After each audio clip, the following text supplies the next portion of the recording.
يا أيها الناس إنا خلقناكم من ذكر وأنثى وجعلناكم شعوبا وقبائل لتعارفوا إن أكرمكم عند الله أتقاكم سبحان ربك رب العزة عما يصفون وسلام على المرسلين والحمد لله رب العالمين اللهم صل على سيدنا محمد وعلى آل سيدنا محمد وبارک وسلم۔ دنیا کے اندر ہر انسان اعلیٰ مقام حاصل کرنا چاہتا ہے۔ دنیا والوں کی نظر میں اعلیٰ مقام پانے کے لیے وہ بہترین گھر بناتا ہے، خوبصورت لباس زیب تن کرتا ہے، دنیا والوں کی نظروں میں اعلیٰ مقام بنانے کے لیے بہترین گاڑی رکھتا ہے، بعض مرتبہ خوبصورت اور مہنگے جانور رکھے جاتے ہیں۔ ہر انسان دوسروں کی نظروں میں خوبصورت بننا چاہتا ہے، اعلیٰ مقام پانا چاہتا ہے، لیکن ہم نے اپنی زندگیوں کے اندر دیکھنا یہ ہے کہ ہم میں سے ہر بندے کا اللہ کے ہاں مقام اور مرتبہ کیا ہے۔ ہم اللہ کے ہاں اپنے مقام اور مرتبے کو پہچانیں۔ کیا مجھے اللہ کے ہاں کوئی مقام اور مرتبہ ملا ہے؟ کیا اللہ کے ہاں میں زیادہ عزت والا بن چکا ہوں؟ کیا اللہ کی نظروں کے اندر محبوب بن چکا ہوں؟ کیا اللہ کی نظروں کے اندر پسندیدہ بن چکا ہوں؟ کیا میرے اعمال تو ایسے نہیں کہ جن کی وجہ سے میں اللہ کی نظروں سے گر چکا ہوں؟ کیا میری زندگی کے اندر کوئی گناہ ایسا تو نہیں جس کی وجہ سے میں اللہ سے بہت دور ہو چکا ہوں؟ جب انسان اپنے مقام اور مرتبے کو دیکھنا چاہتا ہے تو اس کے لیے گناہوں سے بچ کر نیک اعمال کی زندگی گزارتا ہے۔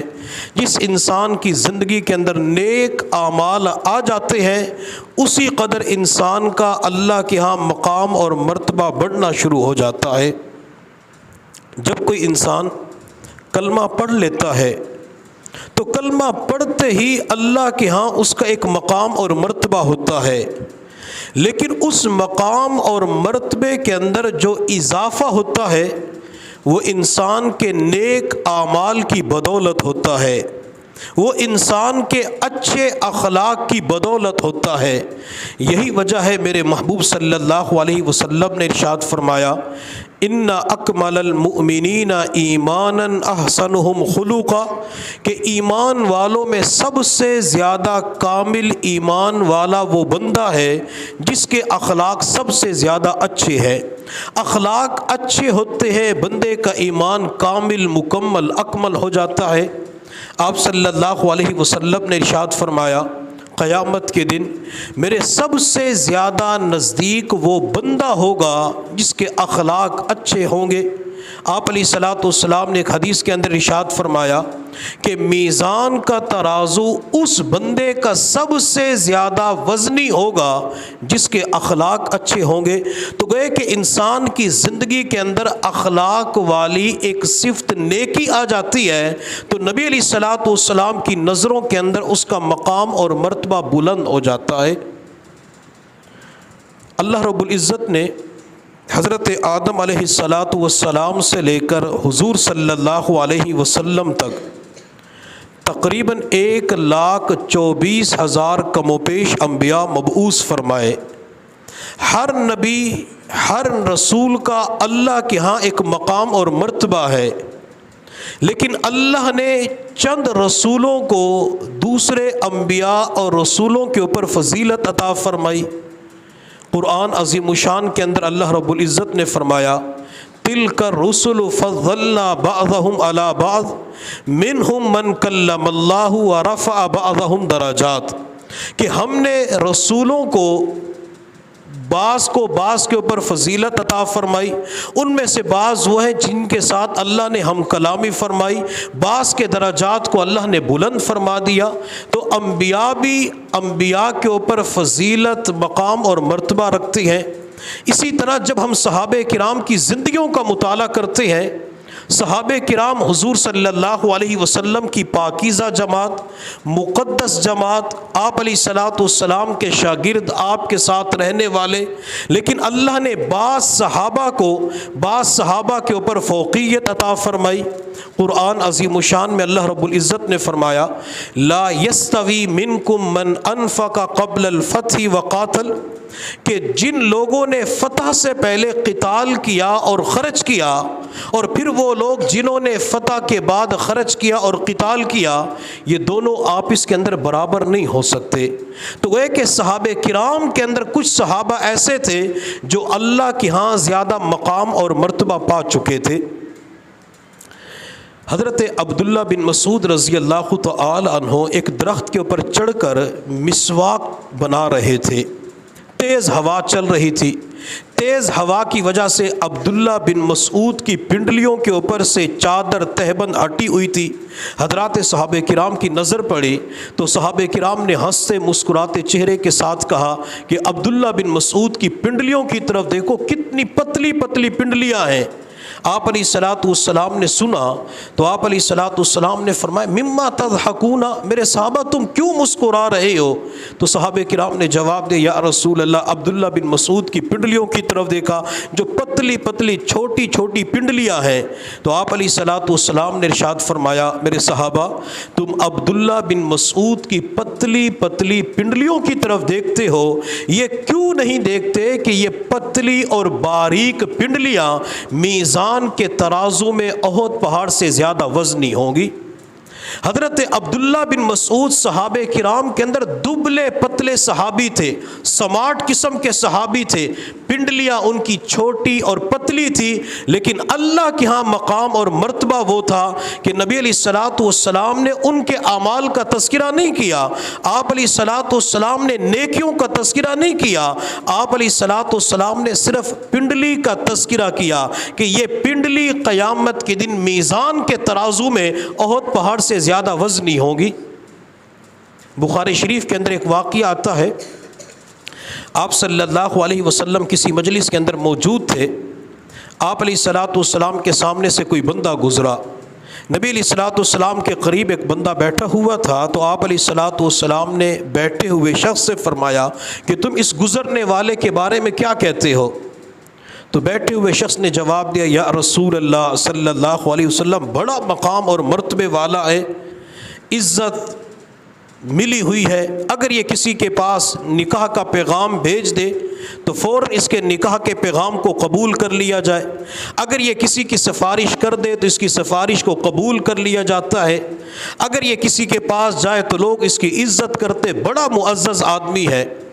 تھوڑی دیر کے بعد ایک اور بندہ گزرا تو نبی علیہ الصلوۃ والسلام نے قریب بیٹھے ہوئے شخص سے فرمایا اس کے بارے میں کیا کہتے ہو؟ تو اس شخص نے جواب دیا یا رسول اللہ معاشرے کے اندر کوئی عزت نہیں ہے، لوگوں کے پاس چلا جائے تو لوگ اس کی کوئی عزت نہیں کرتے، کسی کے پاس یہ نکاح کا پیغام بھیج دے تو کوئی اس کو قبول کرنے کے لیے تیار نہیں ہوتا، سفارش کر دے اس کی سفارش کو ماننے کے لیے کوئی تیار نہیں ہے۔ تو آپ علیہ الصلوۃ والسلام نے اس موقع پہ ارشاد فرمایا کہ پہلا جو شخص گزرا ہے اگر اس سے پوری دنیا بھر جائے، زمین و آسمان کے درمیان جو خلا ہے اس جیسے بندے سے بھر جائے، اور دوسرا جو گزرنے والا شخص تھا اللہ رب العزت کے ہاں جو مقام اور مرتبہ رکھتا ہے یہ اس مقام اور مرتبے تک پوری دنیا پہنچ ہی نہیں سکتی۔ بعض مرتبہ ہم انسان کی غربت کو دیکھتے ہیں، کمزور انسان کو دیکھتے ہیں، مالی حالات کی وجہ سے وہ تنگیوں کے اندر شکار ہوتا ہے، ہم کہتے ہیں معاشرے کے اندر اس کی کوئی ویلیو نہیں ہے، معاشرے کے اندر کوئی عزت نہیں ہے، معاشرے کے اندر کوئی قدر و قیمت نہیں ہے، لیکن اس انسان کے اندر جو ایمان ہوتا ہے، اس کے اندر جو نیک اعمال ہوتے ہیں، اچھے اخلاق ہوتے ہیں، وہ ان اعمال، اچھے اخلاق اور حسن نیت کی وجہ سے اللہ رب العزت کی بارگاہ میں مقام اور مرتبہ رکھتا ہے۔ ایک صحابی رضی اللہ تعالی عنہ مدینہ طیبہ سے باہر رہتے تھے. جب بھی وہ مدینہ طیبہ کے اندر حاضر ہوتے تو آپ علیہ الصلاۃ والسلام کے لیے دیہات کی سبزیاں لے کے آیا کرتے تھے. آپ علیہ الصلاۃ والسلام کو ہدیہ کے طور پہ پیش کرتے. جب وہ صحابی مدینہ طیبہ سے اپنے علاقے کی طرف واپس جاتے تو آپ علیہ الصلاۃ والسلام مدینہ طیبہ کی سوغات ہدیہ کے طور پہ دیا کرتے تھے. تو ایک مرتبہ وہ صحابی رضی اللہ تعالی عنہ مدینہ طیبہ کے بازار کے اندر سبزی بیچ رہے تھے. آپ علیہ الصلاۃ والسلام کو اتنی محبت تھی کہ آپ علیہ الصلاۃ والسلام ان کے پیچھے جا کے کھڑے ہو گئے اور پیچھے سے آپ علیہ الصلاۃ والسلام نے اپنے دونوں ہاتھ اس صحابی کی آنکھوں کے اوپر رکھ دیے. میں بعض مرتبہ بچوں سے کہا کرتا ہوں کہ بچے ایک کھیل کھیلتے ہیں جسے چھپن چھپائی کا کھیل کہتے ہیں. تو اس کے اندر بچے کی آنکھ کے اوپر دوسرا بندہ ہاتھ رکھ لیتا ہے. وہ کہتے ہیں بتا تیرے سامنے کون کھڑا ہوا ہے, یہ کتنے ہیں. تو گویا کہ اگر دیکھا جائے تو نبی علیہ الصلاۃ والسلام نے صحابی کے ساتھ یہی کھیل کھیلا. آپ علیہ الصلاۃ والسلام نے آنکھوں کے اوپر ہاتھ رکھا. اب وہ صحابی حیران پریشان کہ میری آنکھوں پہ ہاتھ کس نے رکھا. تو آپ علیہ الصلاۃ والسلام نے فرمایا من یشتری ھذا العبد منی, کہ اس غلام کو مجھ سے کون خریدے گا. جب صحابی نے آواز کو سنا تو سمجھ گئے کہ یہ تو رسول اللہ ہے صلی اللہ علیہ وسلم.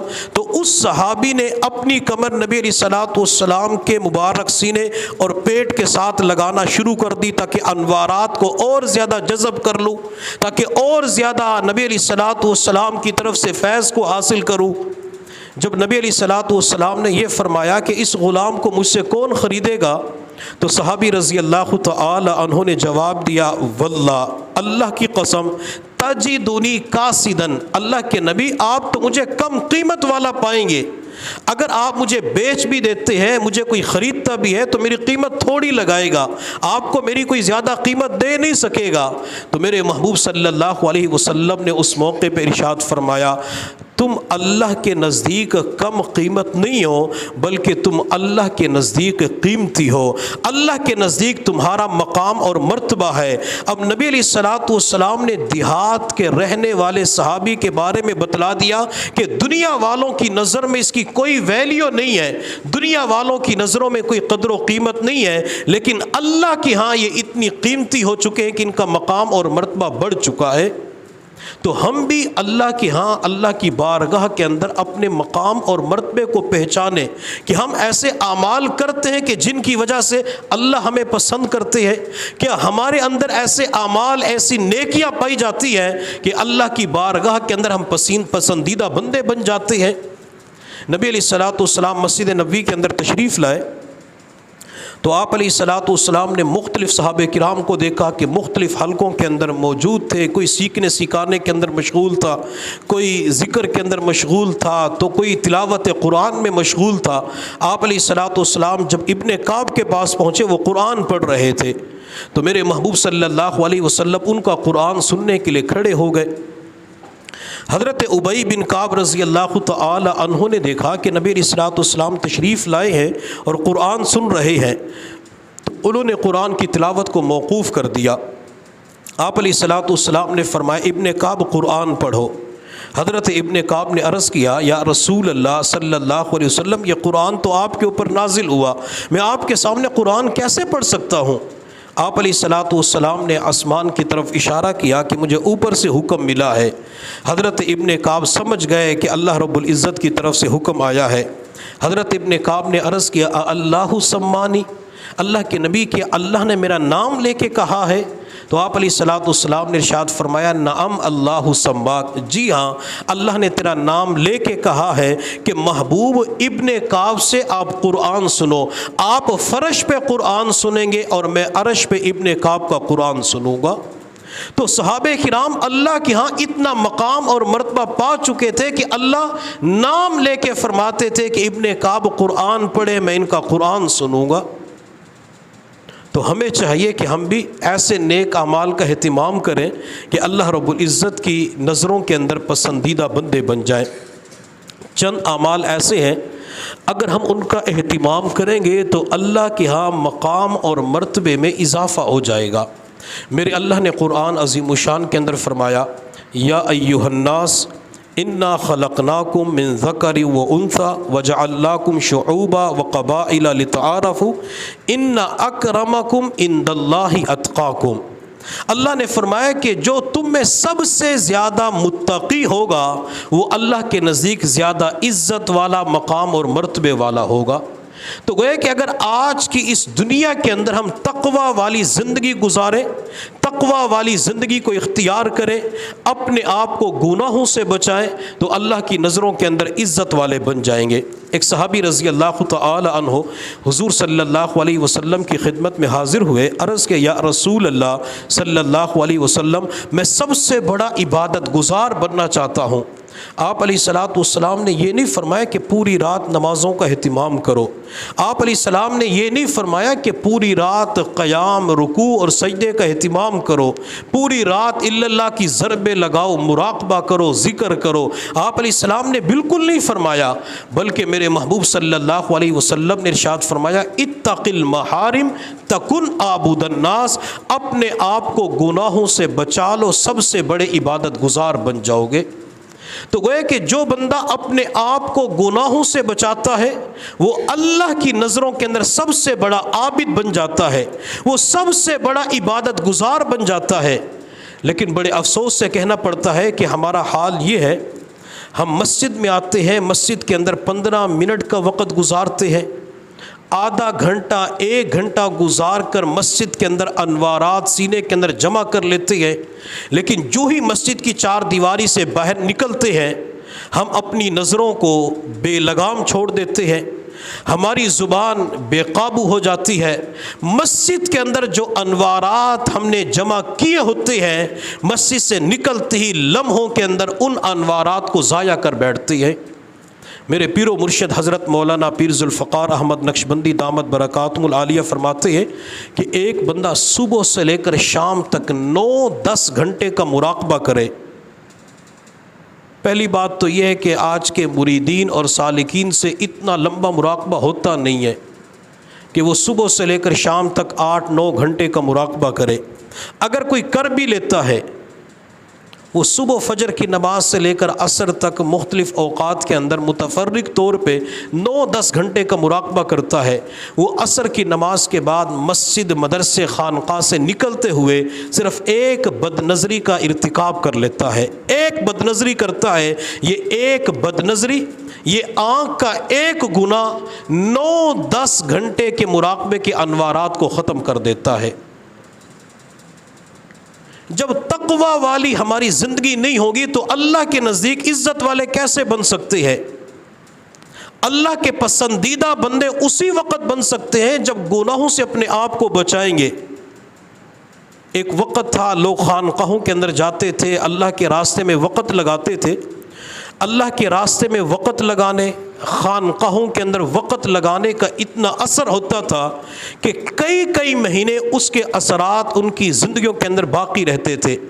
لوگ حج عمرہ کر کے واپس آتے تھے تو روحانی طور پہ اثرات باقی رہتے تھے، وہ وہاں سے روحانی سوغات لے کے آیا کرتے تھے۔ لیکن آج بندہ صبح سے لے کر شام تک مختلف اعمال کا اہتمام کرتا ہے، شام کے وقت اپنے کمرے کے اندر اکیلا ہوتا ہے، موبائل فون اس کے ہاتھ میں ہوتا ہے، موبائل فون کے اوپر پیکج لگا ہوا ہوتا ہے، وہ کسی کا کلپ دیکھنے کے لیے نیٹ کو آن کرتا ہے۔ نفس اس بندے کو اتنا مجبور کرتا ہے کہ نیکی کے راستے کی امید لگا کر اسے گناہوں کی دلدل کے اندر ایسا پھنسا کے رکھ دیتا ہے کہ موبائل کی سکرین پر تھرکتے جسموں کے تماشے دیکھتا ہے۔ وہ 5 منٹ کا تماشا دیکھتا ہے، وہ 2 منٹ کا تماشا دیکھتا ہے، وہ 2 منٹ کے لیے اپنے کانوں کو غلط چیزوں سے، گانوں سے لطف اندوز ہوتے لذت پہنچاتا ہے۔ یہ تھوڑی دیر کی لذت اس کے پورے دن کے انوارات کو ضائع کر دیتی ہے۔ لوگ پہلے اعمال کرتے تھے، بچا لیتے تھے، لیکن اب اعمال کو کر کے بچانا ان کے لیے مشکل ہو چکا ہے۔ ہماری خلوت اور جلوت کے اندر فرق آ چکا ہے۔ ہم جب جلوت میں ہوتے ہیں، لوگوں کے سامنے ہوتے ہیں، ہمارا چہرہ کچھ اور ہوتا ہے، ہم سب سے بڑے متقی پرہیزگار نظر آتے ہیں، لیکن جو ہی ہمیں خلوت ملتی ہے، بند کمرہ ملتا ہے، بند کمرے کے اندر ہمیں رب کے سوا کوئی دیکھنے والا نہیں ہوتا، ہمیں کوئی بچہ دیکھنے والا نہیں ہوتا، کوئی جوان دیکھنے والا نہیں ہوتا، کوئی بوڑھا دیکھنے والا نہیں ہوتا، کوئی بھی دیکھنے والا نہیں ہوتا، تو اس وقت بعض مرتبہ ہمارے کرتوت ایسے ہوتے ہیں کہ جن کو دیکھ کے شیطان کو بھی شرم آ جاتی ہے۔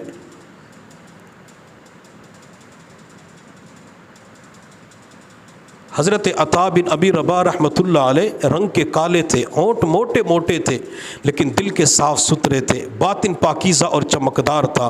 وہ فرمایا کرتے تھے، اللہ رب العزت نے میرے دل میں الہام فرمایا، عطا میرے بندوں کو بتلا دو، جب یہ گناہ کرتے ہیں تو یہ ان تمام دروازوں کو بند کر لیتے ہیں جن سے دنیا والے ان کی طرف دیکھتے ہیں، یہ اس دروازے کو بند کیوں نہیں کرتے جس دروازے سے میں رب ذوالجلال دیکھتا ہوں؟ کیا یہ لوگ اپنی طرف دیکھنے والوں میں سب سے کمزور مجھے سمجھتے ہیں؟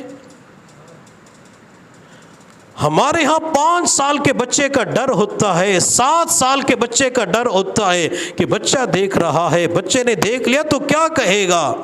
لیکن اللہ رب العزت کو یوں سمجھے کہ ہم کمزور سمجھتے ہیں کہ اللہ ہمیں دیکھ رہا ہے تو کیا ہو جائے گا، اللہ کیا کر لے گا، نعوذ باللہ۔ وہ اللہ زندگی کے لمحے لمحے سے باخبر ہے۔ ہم کتنے واقعات سنتے کہ لمحوں کے اندر بندہ دنیا سے چلا گیا، ابھی تو میرے پاس بیٹھ کے باتیں کر رہا تھا فوت ہو گیا، ابھی تو مجھ سے فون پہ باتیں کر رہا دنیا سے چلا گیا۔ اگر ہم بھی گناہ کرتے ہوئے دنیا سے چلے گئے تو پھر کیا بنے گا؟ میرے پیغمبر نے اسی وجہ سے ارشاد فرمایا 14 صدیاں قبل، جیسے تم زندگی گزارو گے ویسے تمہیں موت آئے گی، جس حال میں تمہیں موت آئے گی قیامت کے دن اسی حال میں اٹھایا جائے گا۔ نبی علیہ السلام حجۃ الوداع کے سفر پہ تشریف لے گئے، عرفات کے میدان میں ایک بندے نے احرام باندھا ہوا تھا، احرام کی حالت میں فوت ہو جاتا ہے۔ آپ علیہ الصلاۃ والسلام نے ارشاد فرمایا کہ قیامت کے دن یہ تلبیہ کہتا ہوا اسی احرام کی حالت میں اٹھے گا، یعنی جس حال میں فوت ہوا، احرام کی حالت میں فوت ہوا، تلبیہ کہتے ہوئے اس کی روح پرواز کر گئی، جب قیامت کے دن اٹھے گا تو اس کے جسم کے اوپر احرام کی چادریں ہوگی اور زبان کے اوپر تلبیہ کے کلمات ہوں گے، لبیک اللہم لبیک۔ ہم اپنی زندگیوں پہ غور کریں، پورا مجمع مجھ سمیت زندگی پہ غور کریں، اگر گناہ کرتے ہوئے، نافرمانی کرتے ہوئے، تھرکتے جسموں کے تماشے دیکھتے ہوئے، آنکھ سے گناہ کرتے ہوئے، کان سے گناہ کرتے ہوئے، زبان سے گناہ کرتے ہوئے دنیا سے چلے گئے، اسی حال میں روح پرواز کر جاتی ہے، تو قیامت کے دن اللہ رب العزت کو کیا منہ دکھائیں گے؟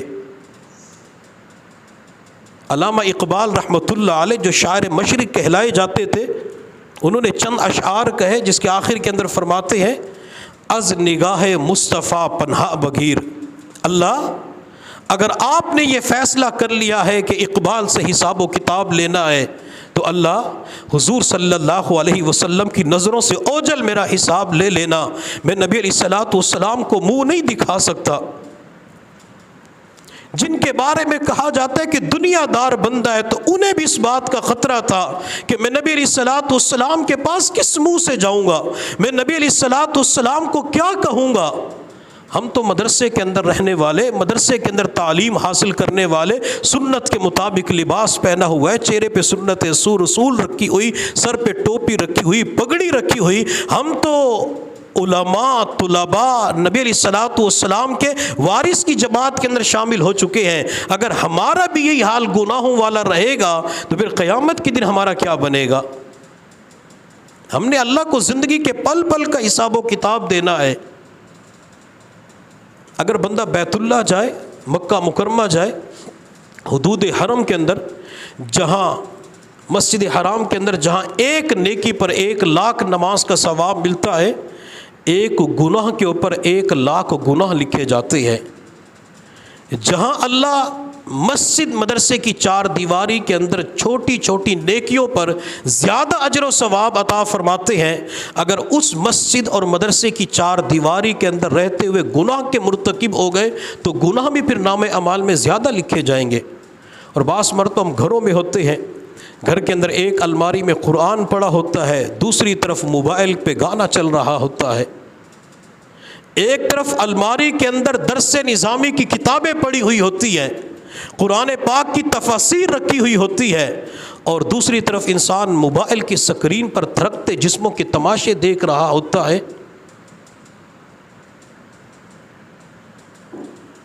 میں نے چند دن پہلے ایک مدرسے کے اندر پڑھانے والے قاری صاحب سے کہا، وہ موبائل کا استعمال کرتے، فیس بک بھی چلاتے ہیں، یوٹیوب بھی چلاتے ہیں، انٹرنیٹ کا پیکج بھی لگاتے ہیں، تو میں نے کہا آپ موبائل سے بچ جاتے ہیں؟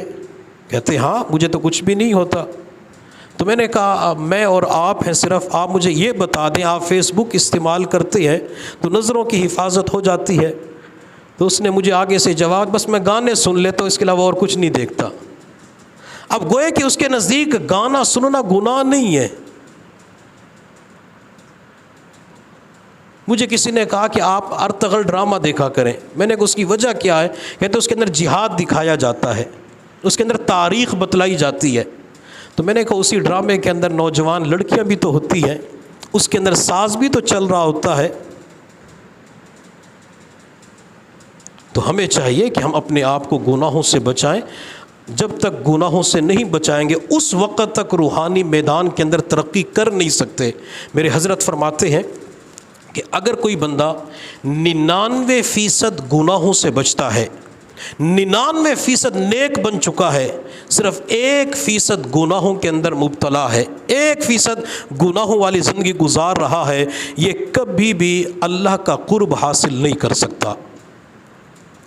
جو 99% نیک بن جائے، صرف 1% نیکی کو چھوڑ دے، گناہوں والی زندگی گزارے، وہ اللہ کا قرب نہیں پا سکتا، اسے رب کی معرفت نصیب نہیں ہو سکتی۔ رب کی معرفت، رب کی پہچان، رب کا دھیان، رب کا قرب، رب کا دھیان بندے کو اسی وقت نصیب ہوگا جب بندہ یہ عزم بالجزم کر لے کہ میں نے 100% گناہوں کو چھوڑ کر تقوی سے بھرپور زندگی گزارنی ہے۔ خواجہ ابو الحسن خرقانی رحمۃ اللہ علیہ ہمارے سلسلہ عالیہ نقشبندیہ کے ایک بزرگ گزرے ہیں، انہوں نے ایک مرتبہ مریدین سے پوچھا بتاؤ تقوی کسے کہتے ہیں؟ جواب نہ دیا تو حضرت نے خود فرمایا کہ تقوی کا ادنا درجہ یہ ہے کہ انسان گناہ نہ کرے، اور تقوی کا اعلیٰ درجہ یہ ہے کہ انسان کے دماغ کے خیالات، انسان کے دل کے جذبات اتنے پاکیزہ اور صاف ستھرے ہوں کہ ان خیالات اور جذبات کو مجسم کر کے ایک جسم بنا کر پلیٹ کے اندر رکھ کر برسر عام لوگوں کے سامنے پھرایا جائے، اس پر بندے کو بالکل ندامت نہ ہو، یہ تقوی کا اعلیٰ درجہ ہے۔ میں اور آپ اپنی زندگی پہ غور کریں، ہم میں سے ہر بندہ اپنے اندر جھانک کر اپنے ضمیر سے پوچھے کیا میرے دماغ کے خیالات پاکیزہ ہیں؟ کیا میرے دل کے جذبات پاکیزہ اور صاف ستھرے ہیں؟ ہم میں سے ہر بندہ اپنے ضمیر سے پوچھے، اپنے دل سے پوچھے۔ دل وہ قاضی ہے جو رشوت قبول نہیں کرتا، دل کے ہاں کسی کی سفارش نہیں چلتی، دل سے پوچھیں گے یہ ٹھیک ٹھیک فیصلہ کرے گا، صحیح صحیح بات بتائے گا۔ اپنے دل سے پوچھے جب میں نماز میں کھڑا ہوتا ہوں کیا میرے خیالات اس وقت پاکیزہ ہوتے ہیں؟ کیا جب میں سجدے کی حالت میں رب سے مناجات کر رہا ہوتا ہوں کیا اس وقت میرے خیالات صاف ستھرے ہوتے ہیں؟ کیا جب میں رب کی بارگاہ کے اندر کھڑا ہو جاتا ہوں اللہ مجھے جواب دے رہی ہوتی ہے، کیا میری اس وقت اللہ کی طرف توجہ ہوتی ہے؟ ہم جب نماز پڑھتے ہیں تو اللہ ہمیں جواب دیتے ہیں، کیا ہم نے کبھی اللہ کا جواب سنا ہے؟ حضور صلی اللہ علیہ وسلم نے ارشاد فرمایا جب بندہ نماز پڑھتا ہے، نماز کے اندر سورۃ الفاتحہ پڑھتا ہے، وہ جب پڑھتے ہیں الحمدللہ رب العالمین، تو اللہ سورۃ الفاتحہ کی پہلی آیت پڑھنے والے بندے کو جواب دیتے ہیں حمیدانی عبدی، میرے بندے نے میری تعریف کی ہے۔ اب اللہ ہر آیت کے اوپر اپنے بندے کو جواب دیتے ہیں، لیکن ہمارے دماغ کے خیالات اتنے گندے ہو چکے ہیں، ان خیالات کے اندر ہم پڑے ہوئے ہوتے ہیں کہ اللہ کے جواب کی طرف توجہ نہیں جاتی۔ نبی علیہ الصلوۃ والسلام نے فرمایا جب بندہ پڑھتے ہیں الرحمن الرحیم تو اللہ جواب دیتے ہیں مجدنی عبدی۔ جب بندہ مالک یوم الدین پڑھتا ہے تو اللہ پھر بندے کو جواب دیتے ہیں اثنا علی عبدی، جب بندہ ایاک نعبد و ایاک نستعین پڑھتے اللہ پھر جواب دیتے ہیں کہ یہ میرے اور میرے بندے کے درمیان معاملہ ہے۔ اب اللہ ہر آیت کے اوپر جواب دیتے ہیں کہ ہم نے اللہ کے جواب کو سنا ہے۔ کیا زندگی کے اندر کوئی نماز کوئی رکعت ایسی پڑھی ہے کہ اللہ کا جواب سنا ہو؟ ابن عربی رحمۃ اللہ علیہ مشہور بزرگ گزرے ہیں، وہ فرمایا کرتے تھے کہ جب میں سورۃ الفاتحہ کی پہلی آیت نماز میں پڑھتا ہوں، جب تک ان کانوں سے اللہ کی طرف سے جواب نہیں سن لیتا اس وقت تک دوسری آیت نہیں پڑھتا۔ اور نبی علیہ الصلوۃ والسلام کی جو تلاوت کا معمول تھا، طریقہ تھا، وہ یہی تھا کہ آپ علیہ الصلوۃ والسلام ہر آیت کے اوپر وقف فرماتے تھے۔ الحمدللہ رب العالمین وقف فرماتے، سانس توڑ دیتے، الرحمن الرحیم وقف فرماتے، پھر مالک یوم الدین وقف فرماتے۔ اگرچہ ایک سانس کے اندر کئی آیات کا پڑھنا جائز ہے، پڑھ سکتے ہیں، علماء نے اجازت دی ہے۔ نبی علیہ الصلوۃ والسلام کا طریقہ یہ تھا کہ ہر آیت کے اوپر وقف فرماتے۔ کیوں فرماتے؟ تاکہ وقف کر کے اللہ کی طرف سے جواب سن سکیں۔ جب ہمارے خیالات پاکیزہ ہوں گے، جذبات پاکیزہ ہوں گے، تو اللہ کی طرف سے ملنے والا جواب بھی سن سکیں گے۔ تو ہم تقوی سے بھرپور زندگی گزاریں۔ ان اکرمکم عند اللہ اتقاکم، اللہ کے نزدیک زیادہ عزت والا وہ ہے جو تقوی سے بھرپور زندگی گزارتا ہے۔ اللہ کے نزدیک مقام اور مرتبہ پانے کے لیے دوسرا عمل وہ ہے نماز کا اہتمام کر کے اپنے مال سے اللہ کا حق ادا کرنا۔ جو نمازی نماز کا اہتمام بھی کرتا ہے، اللہ کا حق بھی ادا کرتا ہے، تو آپ علیہ الصلوۃ والسلام نے ایک صحابی سے فرمایا تھا کہ اللہ کے نزدیک مقام اور مرتبہ اس کا بلند ہے۔ اللہ رب العزت ہمیں جہاں روزانہ 5 نمازوں کا حکم دیتا ہے، تو اللہ تعالیٰ 10 ذی الحجہ، 11 ذی الحجہ، 12 ذی الحجہ کو جانور کے گلے پہ چھری چلانے کا حکم بھی دیتا ہے۔ تو گویا کہ اللہ تعالیٰ اس وقت یہ جانور کی قربانی کا حق مانگتے ہیں کہ جو جانور کی قربانی کرے گا تو میرے نزدیک زیادہ معزز عزتوں والا بن جائے گا۔ تیسرا بندہ جس عمل کی بدولت اللہ کے ہاں بندے کا مقام اور مرتبہ بلند ہو جاتا ہے، وہ جو آزمائشوں کے اوپر، تکالیف کے اوپر، مصیبتوں کے اوپر، دکھ درد کے اوپر صبر کرتا ہے۔ اس وقت ملک پاکستان کی مجموعی حالت کے اوپر نظر دوڑائی جائے، ہر بندہ پریشانیوں کے اندر گھرا ہوا، ہر بندہ تکالیف کے اندر گھرا ہوا، ہر بندہ کہتے ہیں مہنگائی زیادہ ہو گئی، یہ پریشانی تو فلاں پریشانی۔ اگر ہم مصیبتوں کے اندر صبر کریں گے، اللہ جو فیصلہ کرتے تو کرتا ہے، میں تیرے فیصلوں کے اوپر راضی ہوں، تو نبی علیہ الصلوۃ والسلام نے ارشاد فرمایا کہ اللہ اس کی برکت سے جو اللہ کے فیصلوں کے اوپر راضی ہوتے مقام اور مرتبہ اس کا بڑھا دیتے ہیں۔ حضرت ابو زرعہ رضی اللہ تعالیٰ عنہ فرماتے ہیں، حضور صلی اللہ علیہ وسلم نے ارشاد فرمایا کہ بندے کا اللہ کے ہاں ایک مقام اور مرتبہ ہوتا ہے، لیکن بندہ اپنے اعمال کی بدولت پہنچ نہیں سکتا۔ اللہ اس کے اوپر تکلیف بھیجتے ہیں، پریشانیاں بھیجتے ہیں، مصیبتیں بھیجتے ہیں، وہ صبر کر لیتا ہے، صبر کی بدولت اللہ تعالیٰ بندے کو وہ مقام اور مرتبہ عطا فرما دیتی ہے۔ حضرات صحابہ کرام کے اوپر غربت تھی، فقر تھا، افلاس تھا۔ جب صحابہ بھوک کی حالت میں وضو کر کے نماز پڑھنے کے لیے کھڑے ہوتے تو منافقین صحابہ کرام کے قریب سے گزرتے۔ ترمذی شریف کی روایت ہے، تو منافقین صحابہ کی طرف دیکھ کے کہا کرتے تھے کہ یہ کہتے ہیں کہ ہم اللہ کی عبادت کرتے ہیں، اگر اللہ کی عبادت کرتے تو اللہ ان کو مال نہ دے دیتا، اگر یہ اللہ کے ہاں مقام اور مرتبہ پا چکے ہیں تو اللہ ان کو دولت زیادہ دے دیتا۔ اب وہ روزانہ یہی جملہ صحابہ کرام سے کہا کرتے تھے۔ ایک دفعہ نبی علیہ الصلوۃ والسلام نے ان ظالموں کی اس بات کو سن لیا جو صحابہ کو طعنہ دیا کرتے تھے، تو نبی علیہ الصلوۃ والسلام نے نماز کے بعد صحابہ کرام کو اکٹھا کیا۔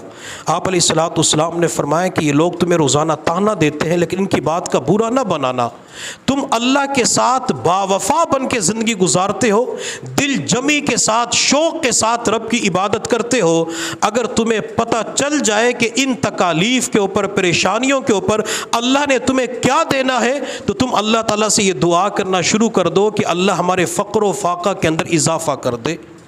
اللہ نے مرنے کے بعد جو نعمتیں ہمیں دینی ہے بندہ اس کو سوچ ہی نہیں سکتا۔ پہلے چند سال پہلے کرونا کا وائرس آیا، کرونا بیماری آئی، بازار، مارکیٹ، پوری دنیا بند ہو گئی، لوگ پریشان تھے۔ کاروباری طبقہ پریشان تھا، ملازمین لوگ پریشان تھے، اور اس وقت بیچارے کسان پریشان ہیں۔ جب بارشیں نہیں ہو رہی تھی کسان طبقہ تب بھی پریشان تھا، پانی نیچے جا چکا تھا، فصلیں خراب ہو چکی تھی۔ بارش آئی، اللہ کا کرم ہوا، لیکن رب کی جانب سے ایک اور وائرس آ گیا جانوروں کے اندر، جس کی وجہ سے روزانہ بے حساب جانور مر رہے ہیں۔ آج بھی کسی ساتھی نے بتلایا کہ 16 بندے صرف ملتان کے اندر مر گئے۔ یہ جو جانوروں کے اندر خاص کر گائے کے اندر وائرس آیا ہوا ہے، جس کی وجہ سے جسم کے اوپر دانے نکل آتے بڑے بڑے۔ اب وہ ایک ساتھی بتا رہا تھا کہ کراچی کے اندر سینکڑوں کی تعداد میں جانور مر گئے۔ جو جانور مرنے کے قریب ہوتا، کسی قصائی سے بات کرتے کہ آپ خرید لو، 8 لاکھ کا ایک جانور تھا، اس نے 15,000 روپے کا خریدا۔ 4 لاکھ کی گائے ہوتی، اس کو 10,000 روپے کے اندر خریدتے۔ چند قصائیوں نے اسے 15,000 کا خرید کے جب ذبح کیا، اب خون کے اندر بھی وہ وائرس منتقل ہو چکا تھا۔ وہی خون کے چھینٹے جب قصائی کے جسم کے اوپر بڑے، وائرس منتقل ہوا، موقع کے اوپر دم توڑ دیا۔ کبھی کوئی پریشانی تو کبھی کوئی مصیبت۔ اس وقت آپ دیہاتوں کی طرف جو لوگ ہیں، خاص کر دیہاتوں کے اندر زندگی گزارنے والے، بہت پریشان ہیں۔ کوئی گائے خریدنے کے لیے تیار نہیں ہے۔ وہ کسان جن کی پورا سال آمدنی جانوروں کے اوپر ہوتی ہے، وہ بیچارے عید الاضحیٰ کے موقع پہ جانوروں کو بیچتے ہیں، آمدنی آ جاتی ہے، بچیوں کی شادیاں کرتے ہیں، گھر بناتے ہیں، فصل کے لیے بیج خریدتے ہیں، ڈیزل خریدتے ہیں۔ اب وہ جانور جو لاکھوں کے حساب سے ہے، وہ مر رہے وائرس کی وجہ سے، کوئی اس کو خریدنے کے لیے تیار نہیں ہے، وہ اپنی جگہ پہ پریشان ہے۔ ہر بندہ اس وقت پریشان ہے، کسان اپنی جگہ پریشان ہے، ملازم اپنی جگہ پریشان ہے، کوئی غربت کی وجہ سے پریشان ہے، کوئی مہنگائی کی وجہ سے پریشان ہے، ہر بندہ پریشان ہے۔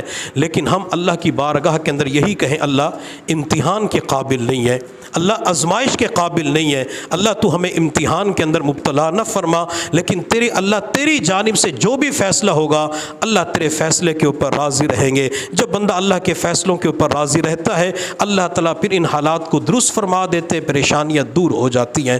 اللہ رب العزت کی بارگاہ میں دعا ہے کہ اللہ تعالیٰ ہمیں اپنی بارگاہ کے اندر مقام اور مرتبہ عطا فرمائے۔ جن اعمال کی وجہ سے اللہ تعالیٰ خوش ہوتے ہیں، اللہ راضی ہوتے ہیں، اللہ ہمیں مرتے دم تک وہ اعمال کرنے کی توفیق عطا فرمائے۔ جن اعمال سے اللہ ناراض ہو جاتے ہیں یا ہم اللہ سے دور ہو جاتے ہیں، اللہ کی نظروں سے گر جاتے ہیں، ناپسندیدہ بندے بن جاتے ہیں، مبغوض بندے بن جاتے ہیں، اللہ تعالیٰ ان اعمال سے ہماری نسلوں کی، گھر کی مستورات کی حفاظت فرمائے۔ وآخر دعوانا ان الحمد للہ رب العالمین۔ مراقبے